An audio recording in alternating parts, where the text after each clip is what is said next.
Hi friends, అందరికీ ముందుగా నమస్కారం. ఈరోజు మనం జీవనీర్ అప్లికేషన్ కొన్ని అప్డేట్స్ గురించి అయితే మనం మాట్లాడుకోబోతున్నాం అనమాట. ఈ అప్లికేషన్ లాంచింగ్ డేట్ గురించి, అలాగే ఇందులో విత్డ్రాల్స్ గురించి, ఇంకా ఇన్వెస్ట్మెంట్ చేయొచ్చా చేయకూడదా, అలాగే ఇంకా ఎక్స్ట్రాగా కొన్ని ప్రాబ్లమ్స్ అయితే ఇందులో ఉన్నాయన్నమాట. అవన్నీ కూడా నేను ఈ వీడియోలో షేర్ చేస్తాను. వీడియోని ఎక్కడ స్కిప్ చేయకుండా చూడండి.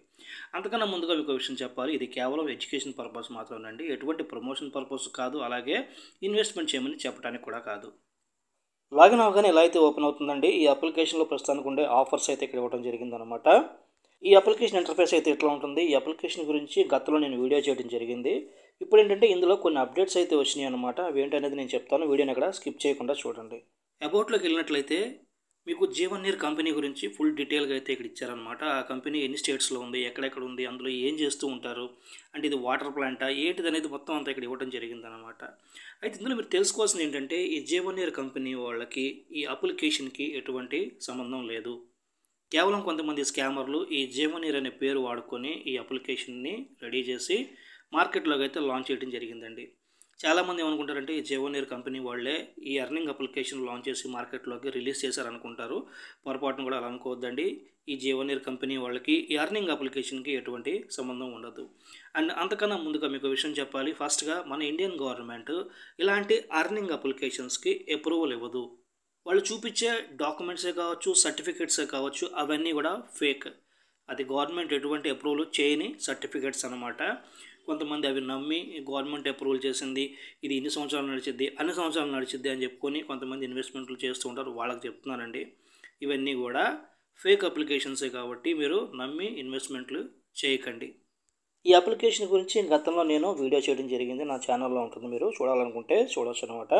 అయితే ఇప్పుడు ఇందులో కొత్త అప్డేట్స్ ఏంటి అని అంటే, ఈ అప్లికేషన్ లాంచింగ్ డేటు అందరికీ తెలుసు. ఒకసారి మళ్ళీ గుర్తు చేస్తాను. డొమైన్ ఇన్ఫర్మేషన్ జీవనీరు రిజిస్టర్ చేసింది ఎప్పుడు 22 మార్చి 2024 అయితే వీళ్ళు రిజిస్టర్ చేయడం జరిగింది. సహజంగా ఏంటంటే ఇలాంటి ఎర్నింగ్ అప్లికేషన్స్ ఎప్పుడు కూడా ఎక్స్పైరీ డేట్ అనేది 1 సంవత్సరం వరకే పెట్టుకుంటారనమాట. అంటే 1 ఇయర్ తర్వాత ఆటోమేటిక్గా డొమైన్ ఎక్కితే ఎక్స్పైర్ అయిపోతుంది. అలా అని చెప్పి 1 ఇయర్ వరకు అప్లికేషన్ రన్ చేస్తారనేమి గ్యారంటీ లేదనమాట. కొన్ని అప్లికేషన్స్ రన్ చేయొచ్చు, కొన్ని ముందుగా మూసేయచ్చు అనమాట. అయితే ఇప్పుడు ఇక్కడ ఎక్స్పైరీ డేట్ ఎప్పుడు పెట్టారు చూడండి, ఇది 22 మార్చి 2027 అయితే వీళ్ళు ఎక్స్పైరీ డేట్ అయితే పెట్టుకున్నారు అనమాట అప్లికేషన్కి. వీళ్ళు ఎన్నిసార్లు అప్డేట్ చేశారు ఈ అప్లికేషన్ చూడండి, 1 2 3 4 టైమ్స్ అయితే వీళ్ళు అప్లికేషన్ని అప్డేట్ చేయడం జరిగిందనమాట. ఇప్పుడు ఇక్కడ ఎక్స్పైరీ డేట్ అయితే మీకు 22 మార్చి 2027 అయితే ఇచ్చారు కాబట్టి 2027 వరకు ఈ అప్లికేషన్ రన్ అవుద్ది అని ఎవ్వరూ గ్యారంటీ చెప్పలేరు అనమాట. ముందుగా కూడా క్లోజ్ అయిపోయే ఛాన్సెస్ ఉంటాయి కాబట్టి మీరు బ్లైండ్గా అయితే నమ్మాల్సిన అవసరం లేదు. 2027 అన్నారు, 2026 అన్నారు, సో నమ్మాల్సిన అవసరం లేదు. వాళ్ళ టార్గెట్ వాళ్ళు రీచ్ అయిన తర్వాత, అంటే ఫైనాన్షియల్గా వాళ్ళకు ఒక టార్గెట్ రీచ్ అయితే అప్లికేషన్ ఆటోమేటిక్గా క్లోజ్ చేసేస్తారనమాట. ఈ అప్లికేషన్ లాంచింగ్ డేటు అలాగే ఎక్స్పైరీ డేట్ అయితే మీరు తెలుసుకున్నారు కదా. ఇప్పుడు ఈ అప్లికేషన్లో వచ్చిన కొత్త అప్డేట్ ఏంటి? అప్డేట్ అంటే ఏం లేదండి, ఇందులో విత్డ్రాల్స్ చేసిన వాళ్ళ అకౌంట్స్ ఫ్రీజ్ అయితే చేస్తున్నారనమాట సైబర్ క్రైమ్ వాళ్ళు.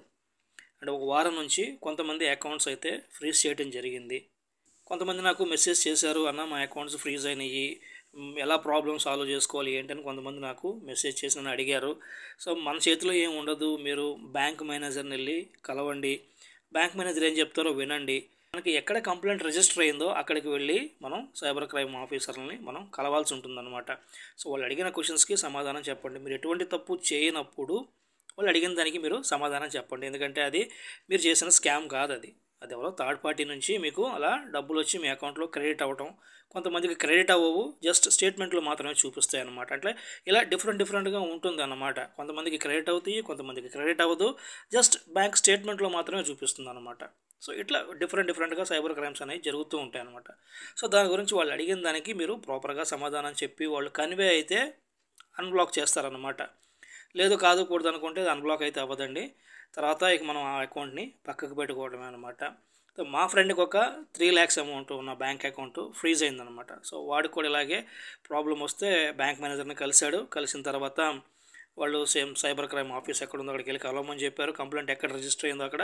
సో వెళ్ళాడు, కలిశాడు, సేమ్ వాళ్ళు కొన్ని క్వశ్చన్స్ చేశారు. మా వాడు కూడా ఇలాగే ఫైట్ చేశాడు, నా అకౌంట్లో డబ్బులు పడలేదు, జస్ట్ స్టేట్మెంట్లో చూపిస్తుంది, సో అకౌంట్లో పడిన డబ్బు చూపించండి నాకని ఇతను క్రాస్ క్వశ్చన్ చేయడం బిగిన్ చేశాడు. తర్వాత మాట నడిచింది అక్కడ. సో వాళ్ళు కన్వే అవ్వలేదన్నమాట. అయితే మావాడు తిరిగి వచ్చాడు.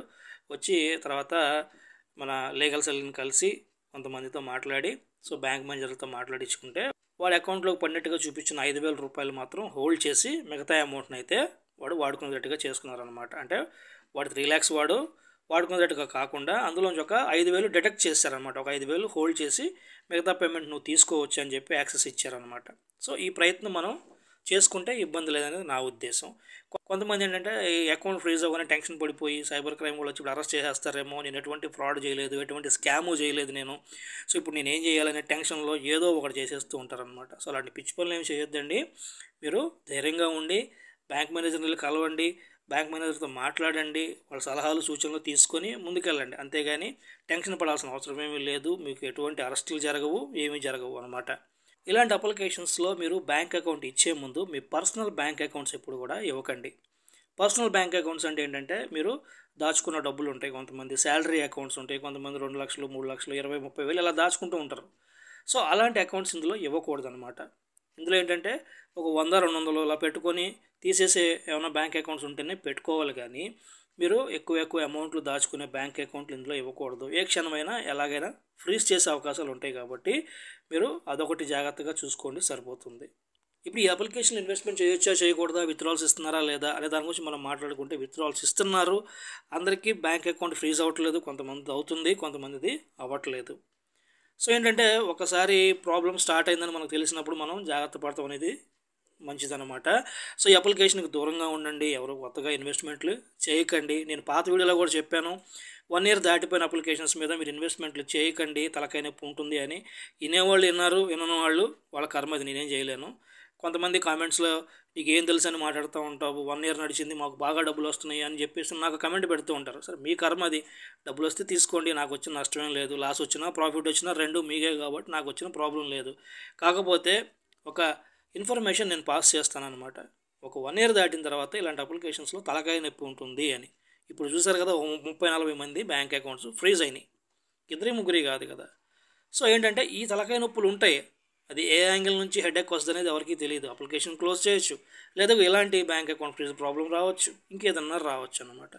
సో అందుకని ఏంటంటే మనం ఏదో 1 సంవత్సరం నడిచిందా వదిలేసాము అన్నట్టుగానే ఉండాలి, కానీ అది 2 సంవత్సరాలు నడుస్తుంది, ఇదేదో life long government approved application లాగా మనం ఫీల్ అయిపోయి మనం పెట్టి ఇంకొక 10 మందితో పెట్టించి ఇలాంటివన్నీ ఏంటంటే పిచ్చి పనులు చేయడం వల్ల అందరూ లాస్ అవుతారు. కాబట్టి ఏంటంటే ఇలాంటి అప్లికేషన్స్కి దూరంగా ఉండటం చాలా బెటర్ అని నేను పాత వీడియోలో చెప్పాను, ఈ వీడియోలో చెప్తున్నాను అనమాట. సో ఇలాంటి అప్లికేషన్స్ గురించి ఎటువంటి నాలెడ్జ్ లేని వాళ్ళు దయచేసి వీటి జోలికి రాకండి, వీటిలో ఇన్వెస్ట్మెంట్లు చేసి మీ మనీ లాస్ అవ్వకండి. ఇక నా వీడియో నచ్చినట్లయితే నా వీడియోకి ఒక లైక్ కొట్టండి, అలాగే నా యూట్యూబ్ ఛానల్ సబ్స్క్రైబ్ చేయండి. థ్యాంక్ యూ ఫ్రెండ్స్, జై హింద్.